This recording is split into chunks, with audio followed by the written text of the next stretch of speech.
여러분, 오늘은 부활주일입니다. 우리 예수 그리스도께서 다시 살아나신 날입니다. 바로 사망의 권세를 깨뜨리시고 우리에게 생명의 기쁨과 능력과 은혜를 주신 복된 날입니다. 여러분, 우리 민족 최대의 명절이 바로 설날이라고 하면 우리 기독교인들의, 그리스도인들의 최대의 명절은 성탄절이 아니라 바로 부활절입니다. 우리가 성탄절을 한 달 전부터 준비하고 성대하게 우리가 생각하지만, 성탄절은 예수님의 구원의 시작이라고 하면 구원의 완성은 뭡니까? 바로 부활입니다. 여러분, 우리가 지난 한 주간 고난주간 특별 저녁 기도회로 저녁마다 모여서 기도하는 복된 시간을 가졌습니다. 그래서 성금요일 날 예수님이 십자가에 죽으신 날을 우리가 의미를 부여하고 그날에 특별히 우리가 주님께 기도하며 큰 은혜를 누리지만, 여러분, 이 예수님의 죽으심보다 더 중요한 것은 무엇입니까? 바로 예수님의 부활입니다. 왜냐하면 예수님의 부활이 없는 죽음이라고 하면 오히려 헛되는 것이고 오히려 무기력한 것이며 오히려 허망하게 끝이 나버리기 때문에 그렇습니다. 그러므로 여러분, 오늘날 우리 신앙이 힘을 낼 수 있는 것은 바로 이 부활의 능력의 주님이 우리를 찾아오셔서 우리에게 이 부활의 감격과 기쁨을 주시고 은혜를 주시기 때문에 가능한 일입니다. 왜 오늘날 우리가 신앙인으로서 이 놀라운 믿음이 있음에도 불구하고 이렇게 무기력하고 이렇게 불안하고 이렇게 힘이 없이 우리가 살아갑니까? 바로 이 부활의 능력과 감격을 잃어버렸기 때문이에요.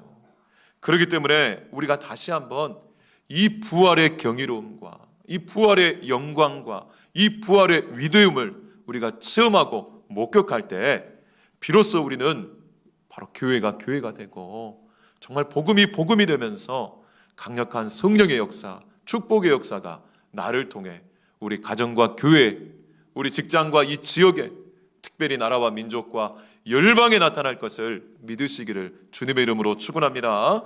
그렇기 때문에 여러분, 이 하나님의 이 무한하신 사랑이 바로 예수님의 십자가를 통해 우리에게 나타났다고 하면, 하나님의 이 무한하신 능력은 바로 예수님의 부활을 통해 우리에게 나타난다라고 하는 겁니다. 여러분, 하나님이 얼마나 우리를 사랑하시는지 궁금하십니까? 바로 예수님의 십자가를 묵상하고 그 십자가를 바라볼 때요, 내가 그토록 받기를 소망했던 그 사랑을 우리가 온전히 받을 수가 있는 겁니다. 여러분, 사람에게 사랑을 받기 위해 우리가 애쓰고 노력하지만 결국 여러분, 사람이 주는 사랑은요 바로 그때뿐이고 변덕스럽고 무너질 수밖에 없습니다. 여러분, 사람은 사랑의 대상이지 신뢰의 대상이나 믿음의 대상이 아니에요. 오직 예수 그리스도의 이 십자가를 통해서만 우리에게 이 무한하시고 무조건적인 우리 인생에 꼭 필요한 사랑이 주어짐을 믿으시기를 주님의 이름으로 축원합니다. 그리고 나아가 우리가 어떻게 능력 있게 살 수 있습니까? 돈 많이 벌면 능력 있게 살 수 있습니까?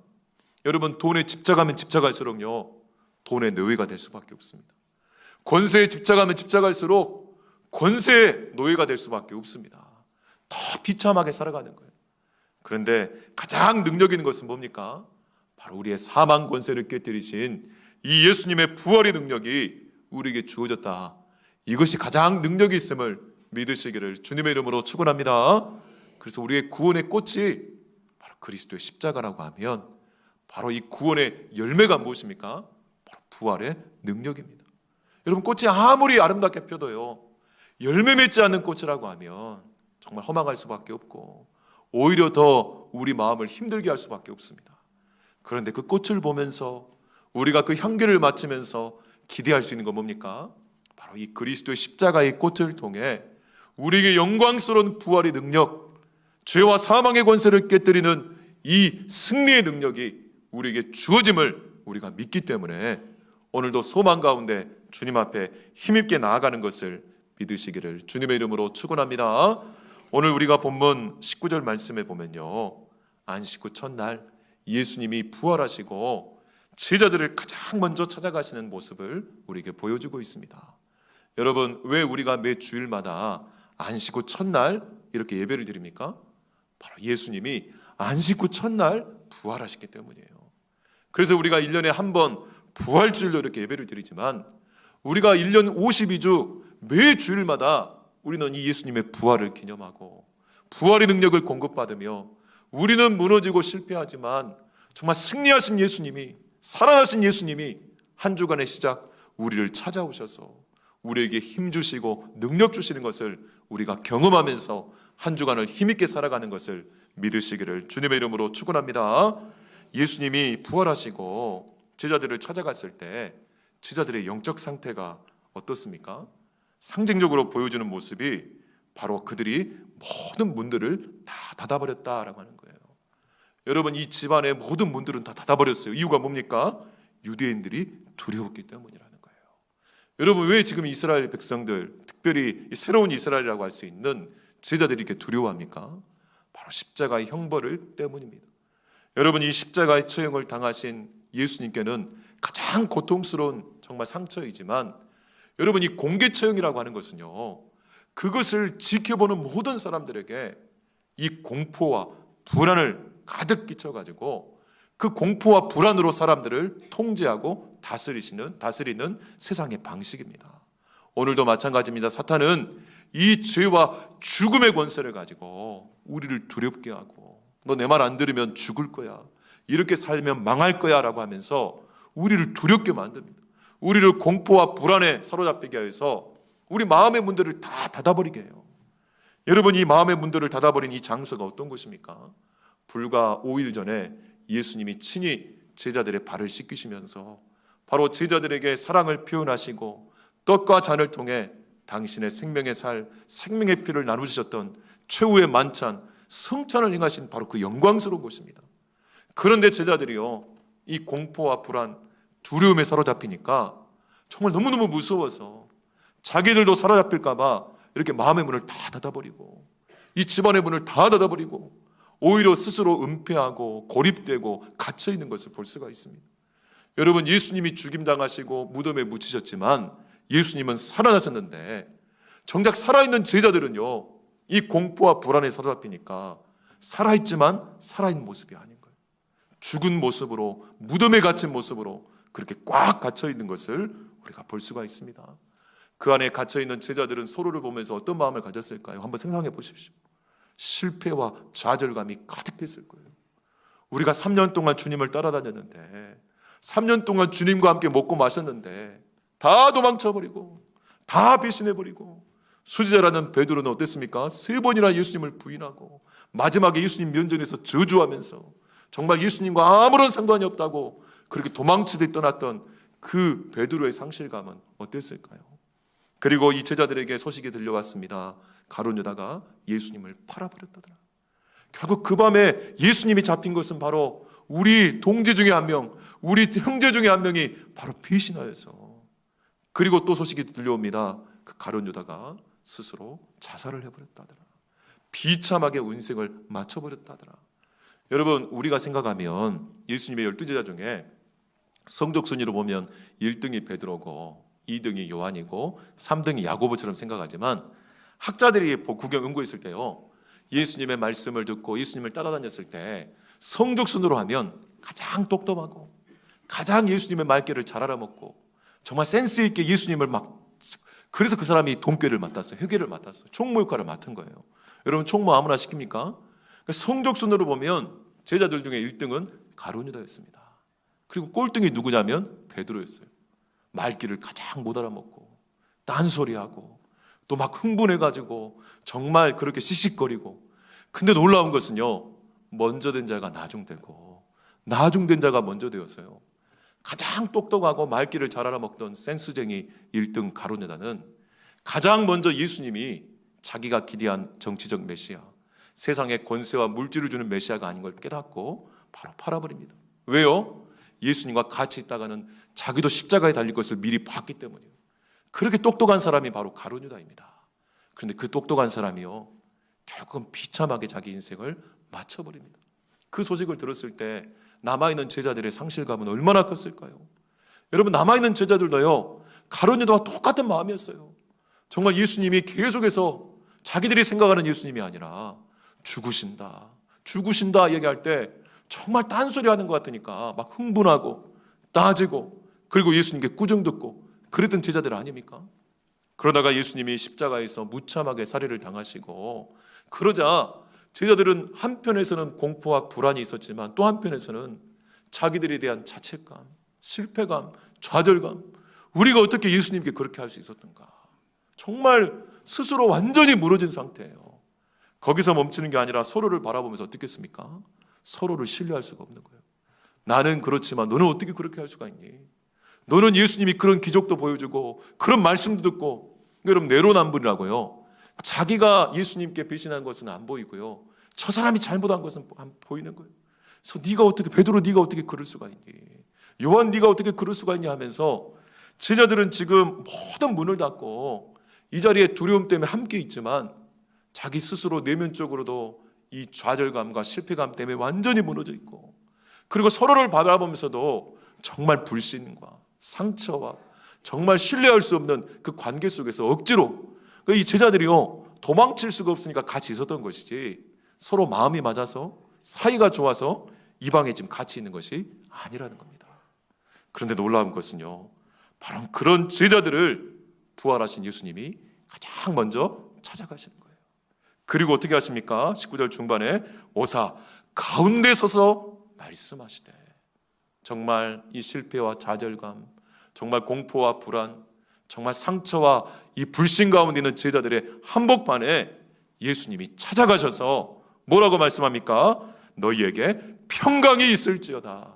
아멘. 오늘도 마찬가지입니다, 여러분. 이 부활하신 예수님을 만나지 않으면요, 3년 동안 예수님을 따라다니고 예수님의 수많은 말씀과 기적을 경험했음에도 불구하고 이렇게 실패와 좌절과 불안과 공포와 불신과 상처 가운데 남아있을 수밖에 없는 게 우리 인생의 연약한 모습이라는 거예요. 오늘도 마찬가지입니다. 이 부활의 주님이 우리를 찾아오시지 않으면 우리는 이렇게 겉보기에는 정말 괜찮은 것 같지만요, 우리 마음 가운데 있는 이 불안과 공포가 얼마나 많습니까? 질병의 문제로, 물질의 문제로, 또 서로를 바라볼 때 얼마나 많은 과거의 상처와 서로에 대한 불신들이 있습니까? 그리고 내 스스로 봤을 때 과연 내 인생을 정말 살아갈 수 있을지, 내 자녀들을 내가 온전히 인도할 수 있을지, 이 좌절감과 실패감이 우리 안에 얼마나 가득 차 있는지 몰라요. 그런데 주님은 그걸 아시기 때문에 우리를 결코 포기하지 않으시고 가장 먼저 이 제자들에게 찾아가셔서 바로 그들에게 평강을 선포하는 것을 볼 수가 있습니다. 요한복음 13장 1절에 보시면 예수님은 자기 사람들을 사랑하시되 끝까지 사랑하시느니라 라고 말씀합니다. 여러분, 우리는 포기하지만 예수님은 절대로 우리를 포기하지 않으심을 믿으시기를 주님의 이름으로 축원합니다. 그래서 내게 소망이 있는 거예요. 그래서 예수 믿는 게 소망이 있는 겁니다. 나는 기대할 게 하나도 없지만, 우리 가정은 기대할 게 하나도 없고, 우리 교회는 기대할 게 하나도 없지만 바로 우리를 찾아오셔서 이 평강을 선포하시는 주님이 우리를 찾아오시고 우리와 함께 하시고 우리에게 말씀 주시고 평강을 주시기 때문에 오늘도 우리 가정과 교회에 소망이 있고 나에게 소망이 있는 것을 믿으시기를 주님의 이름으로 축원합니다. 결국 여러분, 정말 우리가 이 불안과 공포, 실패와 좌절, 이 배신과 상처가 어디서부터 비롯되는지를 우리가 알아야 돼요. 어디서 비롯됩니까? 그 끝을 추적에 들어가면 결국은 죄와 사망의 권세가 우리 심령을 다스리고 있고 우리 마음을 다스리고 있고 우리 육체를 다스리고 있고 온 세상을 다스리고 있기 때문에 그렇습니다. 여러분, 정말 내가 건강할 때, 내 인생이 승승장구할 때는 부러울 것이 없죠. 출세하고 성공하면 부러울 것이 없죠. 돈 버는 재미가 막 들리면 세상 무서울 것이 없죠. 그런데 여러분, 죽음의 그림자가 한 번만 우리 인생을 딱 비춰버리면 올스톱하고 마는 것이 우리 연약한 인생의 모습이라는 거예요.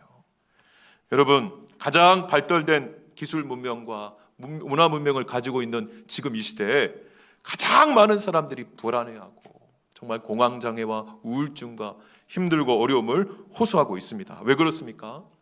근원적인 이 죄와 죽음에 대한 준비가 전혀 되어 있지 않기 때문에 그렇다는 겁니다. 여러분, 노벨 문학상을 받고 영국의 유명한 영미권의 가장 훌륭한 시인으로 알려진 T.S. 엘리엇이라는 사람이 있습니다. 이 사람이 이런 이야기를 합니다. 죽음 자체가 두려운 것이 아니라 죽음이 끝이 아닐까 봐 두려운 것이다. 여러분, 죽음을 준비한다고 할 때 많은 사람은 장례식을 준비한다고 생각합니다. 그래서 정말 상조에도 가입을 하고 그리고 그렇게 유산도 정리하고 유언장도 만들어 놓지만 여러분, 장례식은 내가 준비한 게 아닙니다. 남아있는 가족들이 준비하는 거예요. 나는 뭘 준비해야 됩니까? 죽음 이후의 삶에 대해서 우리가 준비해야 된다는 거예요.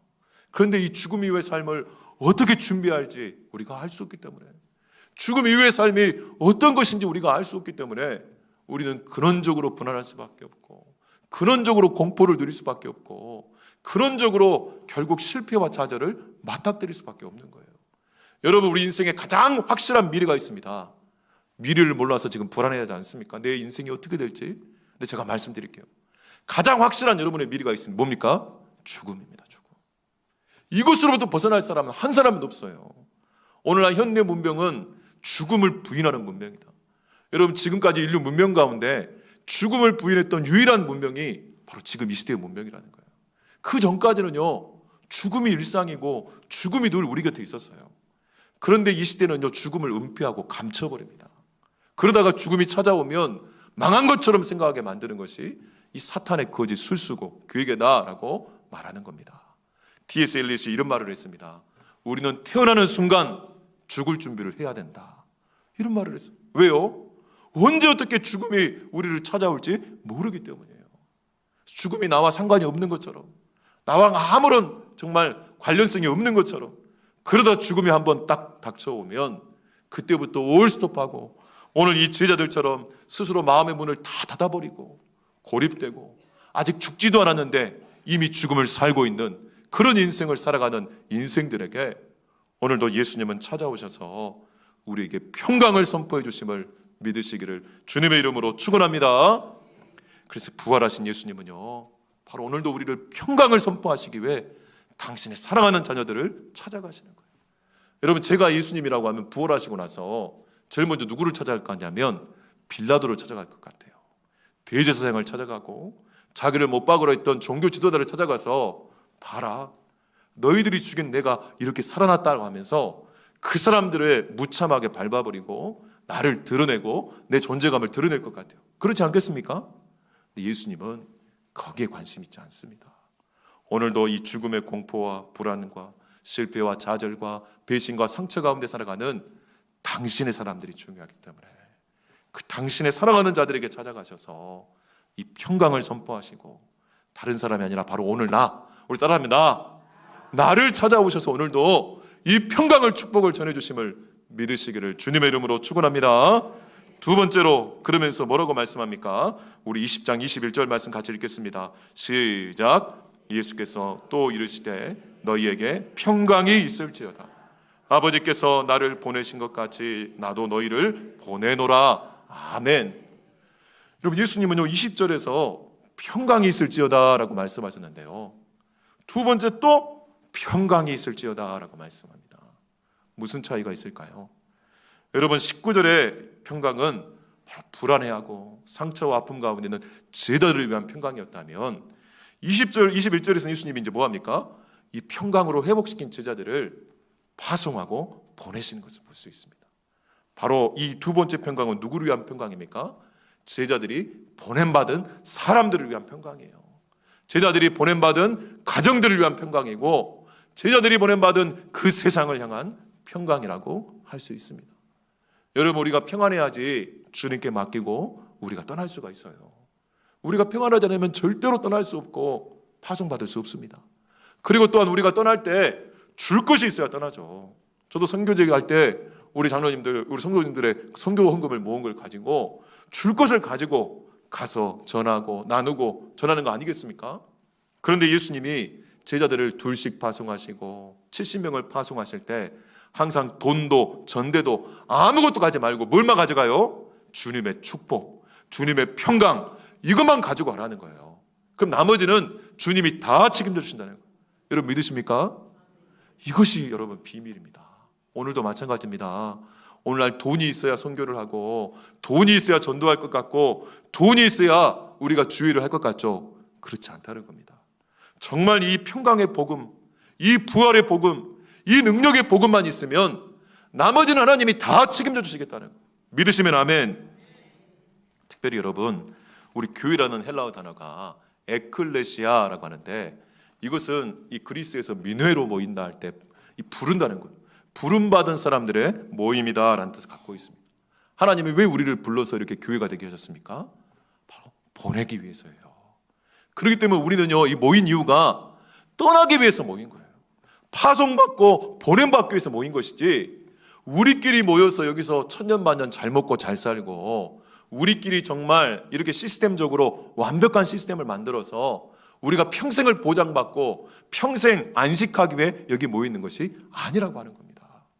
이게 바로 교회의 본질이고, 이게 바로 성도의 사명이라는 거예요. 이 사명이라는 미션은 다른 말로 선교, 전도 이런 뜻을 갖고 있습니다. 또 다른 말로 목적, 비전 이런 뜻을 갖고 있습니다. 여러분, 예수님을 통해 실패와 좌절과 불안과 공포와 상처와 배신 가운데 있던 우리들이 살아나기 시작하면, 영적으로 살아나기 시작하면, 이제는 우리가 어디로 가야 될지 길을 봐야 돼요. 어디로 가야 할지 비전이 있어야 되는데, 바로 그것을 예수님께서 오늘 주시는 겁니다. 그게 바로 미션이고 사명이고 선교입니다. 그렇기 때문에 여러분, 우리 교회의 본질은요, 어떻게든 우리 교회가 부흥한다는 게 뭘까요, 여러분? 우리 교회 부흥한 게 뭐라고 생각하십니까? 정말 어떻게든 사람 끌어 많이 모으고 돈을 끌어 많이 모아서 교회를 더 크게 짓고 땅을 더 넓게 차지해가지고 여기에 우리의 왕국을 차지하면 그게 부흥입니까? 여러분, 그런 시절이 있었습니다. 중세, 바로 기독교가 그랬어요. 중세 1000년 동안 기독교 왕국, 영어로 크리스텐덤이라고 합니다. 어마어마한 왕국을 지었어요. 그래서 요람에서 무덤까지 모두가 다 교회가 책임졌어요. 태어난 순간부터 세례를 통해 죽을 때 장례까지 해가지고 시스템적으로 우리의 먹고 자고 사는 모든 것들을 교회가 1000년 동안 지배를 했습니다. 그래서 대단했어요. 역사상 가장 많은 기독교인들을 만들었어요. 그게 부흥이라면 부흥입니다. 그런데 놀라운 것은 역사상 가장 타락하고 역사상 십자군 전쟁으로 가장 많은 사람을 살육하고 죽인 시대가 바로 중세 1000년 기독교 왕국 시대예요. 정말 결코 부흥이라고 할 수 없는 시대입니다. 모인 돈만 생각하면, 모인 사람만 생각하면, 기독교인들의 숫자만 생각하면, 교회가 갖고 있는 재산의 규모만 생각하면 그때가 최고봉이었어요. 그런데 영적으로 생각하고 정말 복음적으로 생각하면 가장 최악이고 가장 최저였던 시대, 결국 그 기독교 천년 왕국 때문에 오늘날 이슬람의 수많은 사람들이 오히려 예수를 거부하고 예수에 반대하고 복음으로부터 멀어지게 만든 역사적 사건이 바로 기독교 천년 왕국의 폐해라고 학자들은 말을 합니다. 그렇기 때문에 여러분, 교회가요, 우리만의 바벨탑을 쌓는 것이 교회의 본질이고 사명이 아니라는 것을 우리가 알아야 하는 거예요. 여러분, 기독교 2000년 역사를 보십시오. 항상 하나님은요, 바벨탑을 쌓으면요, 지켜보셨다가 말씀으로 경고하고 또 고난으로 경고하고 주의 종들을 경고하다가 안 되면 어떻게 합니까? 흩어버리십니다. 여러분, 베드로에 정말 3000명, 5000명 회개하는 예루살렘 교회 부흥이 있었어요. 수만 명이 되었는데 이제 사람들이 많이 모이니까 뭐 때문에 싸웁니까? 먹고 나누는 구제 때문에 서로 싸우기 시작해요. 그 가운데서 말씀과 기도 가운데 다시 한번 하나님의 뜻을 묻지만, 그래도 주의 사명 감당하지 않으니까, 그래도 주님의 복음의 역사 감당하지 않으니까 하나님이 핍박과 박해로 이 교회를 흩어버리십니다. 그러면서 만들어진 교회가 안디옥 교회이고, 그래서 이 안디옥 교회는 어떻게 합니까? 부흥하기 시작하니까요, 담임 목사님을 선교사로 보내버리는 거예요. 그리고 계속해서 선교사를 보내가지고 오히려 예루살렘 교회 이 반면 교사를 삼아서 계속해서 흩어집니다. 계속해서. 여러분, 교회의 본질은 뭐냐면 바로 후방기지입니다. 후방기지. 여러분, 후방기지에서 아무리 우리끼리 군대를 많이 갖고 있고 아무리 물자를 많이 갖고 있어도 전쟁터에 보내지 않으면요, 전쟁은 망하게 되어 있습니다. 오늘도 마찬가지예요. 영적 최전선 어디일까요? 바로 우리 성도들의 가정이고요, 우리 성도들의 일터이고요, 그리고 우리 선교사님들이 싸우는 저 타문화권의 그 영적 전방이에요. 정말 코로나 이후로 이 영적 최전방이 지금 어마어마하게 무너졌다는 소리를 많이 듣습니다. 정말 그렇게 파송받았던 파송선교사님들이 다 파송교회가 힘들어져가지고 파송줄이 끊기고 전방의 그 영적 전쟁터가 같이 무너져가지고 계속 뒤로 후방으로 밀리고 있어요. 정말 이 말세지 말에 우리 교회가 다시 한번 이 평안의 복음을 가지고 우리가 최후방에서 이 영적 전방으로 사람 안 보내면, 우리가 물질 안 보내면 우리는 결국은 함께 무너질 수밖에 없는 영적 전쟁터 한복판에 있다는 것을 우리가 기억해야 된다라고 하는 것입니다. 오늘 우리 도영주 장로님 대표 기도해 주신 것처럼 특별히 올해 교회 설립 70주년이 되는 이 영광스러운 해에 우리가 특별히 부활주의를 맞이하고 있습니다. 정말 이때 다시 한번 예수님이, 부활하신 예수님이 오셔서 무엇을 하고 계시는가, 평안을 증거하실 뿐만 아니라 우리를 보내셔서 정말 이 선교의 사명, 이 전도의 사명을 감당하기를 원하시는 이 부르심에 순종하시기를 주님의 이름으로 축원합니다. 여러분, 그래서요, 우리가 준비가 안 돼 있어도 보내기 시작하면 하나님은 축복해 주신 줄 믿습니다. 여러분, 우리 한국교회가 왜 이 130년 동안 복을 받았느냐, 많은 선교 논문들이, 세계적인 논문들이 나와 있어요. 대부분 뭐라고 얘기하시는지 아십니까? 한국교회는 선교사님들이 오셔서요, 평양신학교를 만들고 1회 졸업생 중에 2명을 선교사로 파송을 해버립니다. 여러분, 한번 생각해 보십시오. 인제신학교가 만들어졌어요. 최초의 신학생 목사 한 수를 받았어요. 그럼 우리나라에 지금 복음 전할 때가 얼마나 많습니까? 우리나라가 구한말 할 일이 얼마나 많습니까? 우리 영적인 우리 나라도 책임지지 못하는 그 시대에 주님의 말씀에 순종해서 중국 산동반도로 최초의 선교사를 파송해버렸어요. 여러분, 왜냐하면 전도와 선교는 따로따로 있는 게 아니라 교회 자체가 이 선교적 교회이고 우리 성도들 자체가 선교사예요. 여러분 한 분 한 분은요, 가정의 선교사 있음을 믿으시기를 주님의 이름으로 축원합니다. 지난 주일에 마치고 우리 70주년 기념위원회로 3번째 모여서 정말 중요한 말씀을 많이 나눴습니다. 우리가 정말 토요일 날 원래 행사를 예정하고 우리가 정말 홈커밍대에서 우리 교회 출신들 다 모아가지고 우리가 성대하게 한번 하나님 앞에 잔치하고 우리가 축제하고 우리 모이자 이렇게 했는데, 기도하고 이렇게 나누다 보니까 아니, 우리끼리 모여서 노는데 돈 쓰지 말고 차라리 우리가 행사는 축소해서 그냥 토요일 날이 아니라 바로 주일날 오후 예배 시간에 우리 안에서 잠깐 하고 나머지 그 물질과 에너지와 기도를 통해서 우리가 이 지역사회를 섬기고 우리가 열방을 섬기는 그 일에 힘을 모으자, 이런 이야기들이 나오기 시작했어요. 그래서 이 지역 주민들을 위해서 우리가 장학회를 조직하고, 또 우리가 이 정말 역사적인 70주년 이 교회 설립에 정말 여러분 70년 역사 가운데 선교사 한 명 우리가 주파성으로 파송하지 않았다는 것이, 여러분 이게 뭐 우리 스펙을이고 우리가 체면 이런 게 아닙니다. 오늘 말씀처럼요, 이게 우리의 사명이고 본질이기 때문에 그래요. 그래서 정말 할 수만 있으면 우리 교회가 70주년인데 정말 선교사를 파송할 수 있도록 우리가 우리 힘으로 할 수 없습니다. 기도하면서 하나님께 우리가 기도하면서 하나님께서 우리에게 은혜 주시도록 한번 힘을 모아보자, 이런 얘기가 나오기 시작했어요. 그리고 또 사회적 협동조합을 통해 우리 정말 지역 아동센터뿐만 아니라 이 지역의 현안들을 우리가 감당하고 이 지역의 필요를 감당할 수 있는 그런 물꼬를 터보자, 이런 모든 일들이요, 어떻게 보면 우리의 것을 나누고 우리의 것을 흩트는, 여러분 하나님께서 우리를 먼저 흩으시기 전에 우리가 먼저 나누기 시작하면 놀라운 생명의 역사, 축복의 역사가 나타날 줄 믿습니다.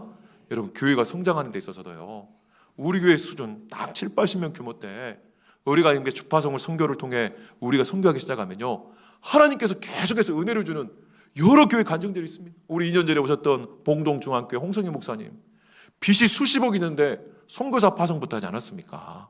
여러분 진짜 하나님의 뜻이기 때문에 그래요.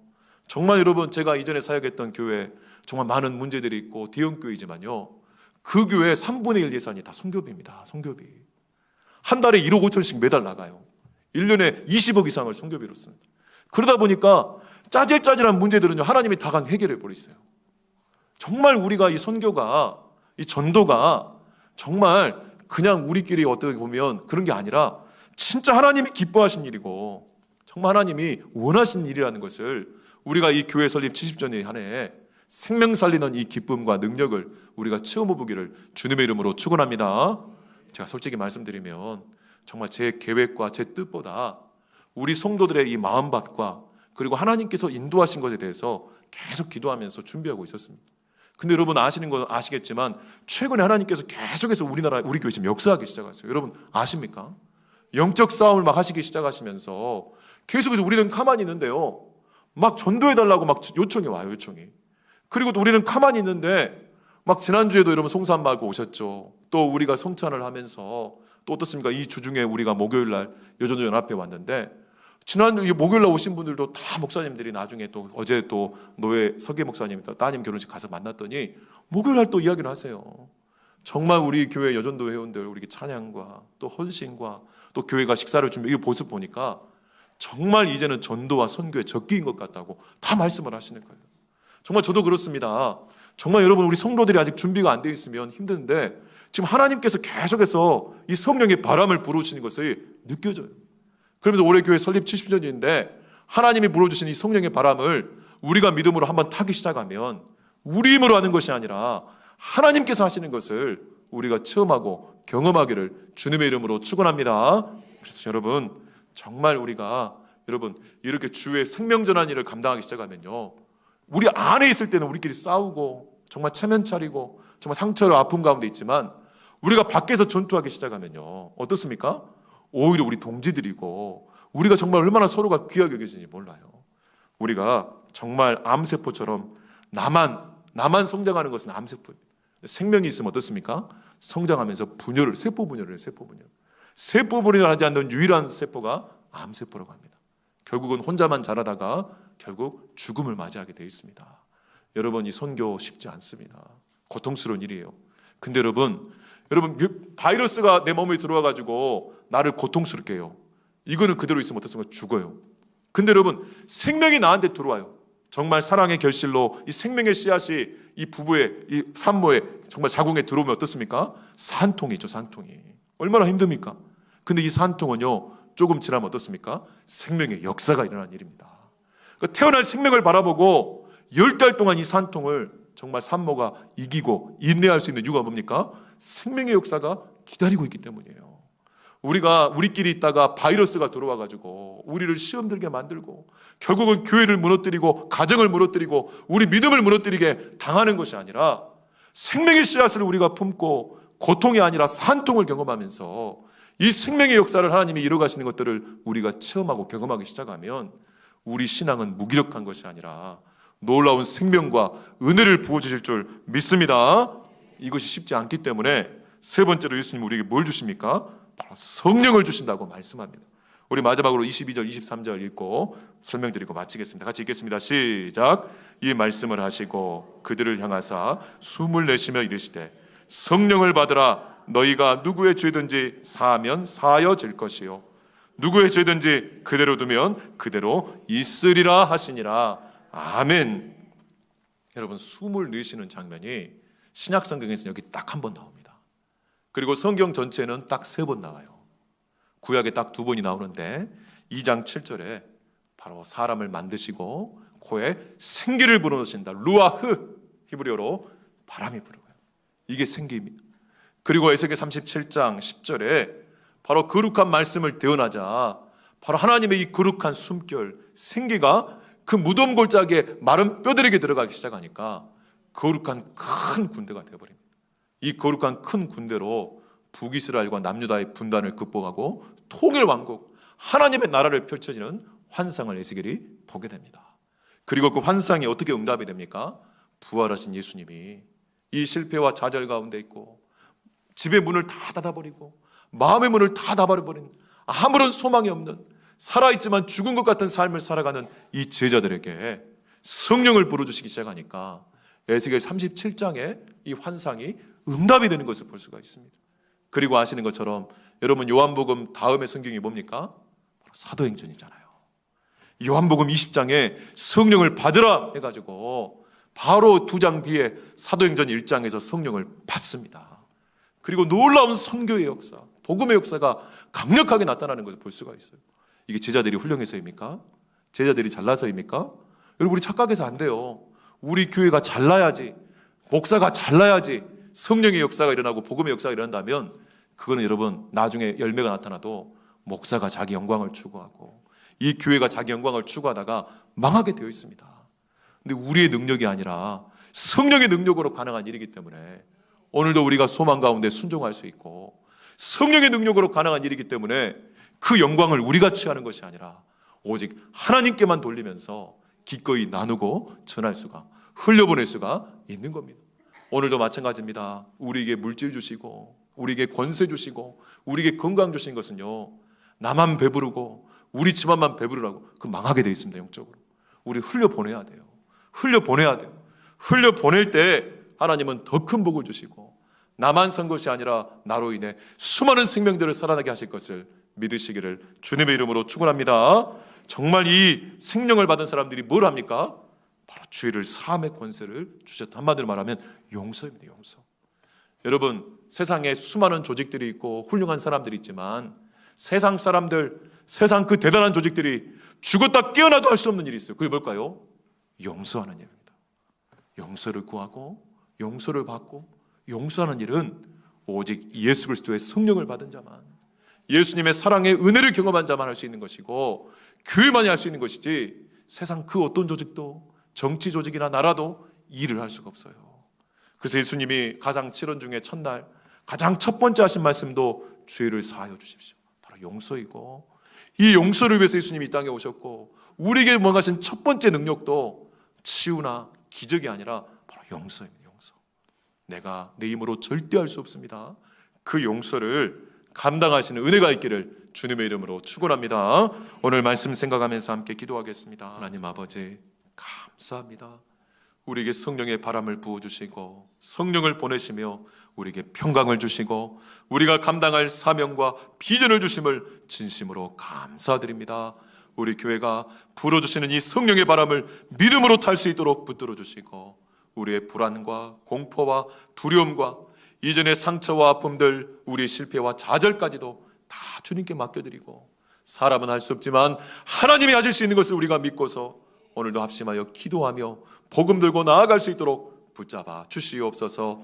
우리 사랑하는 자녀들과 이웃들에게 정말 마음의 문을 닫아버리고 오늘도 살아있지만 죽은 것 같은 삶을 살아가는 그 인생들에게 부활의 주님이 찾아가셔서 성령을 주시고 평강을 주시고 그들이 감당할 사명을 허락하여 주셔서 정말 복된 인생, 열매 맺는 인생, 꽃피는 인생을 살아가게 하여 주시옵소서.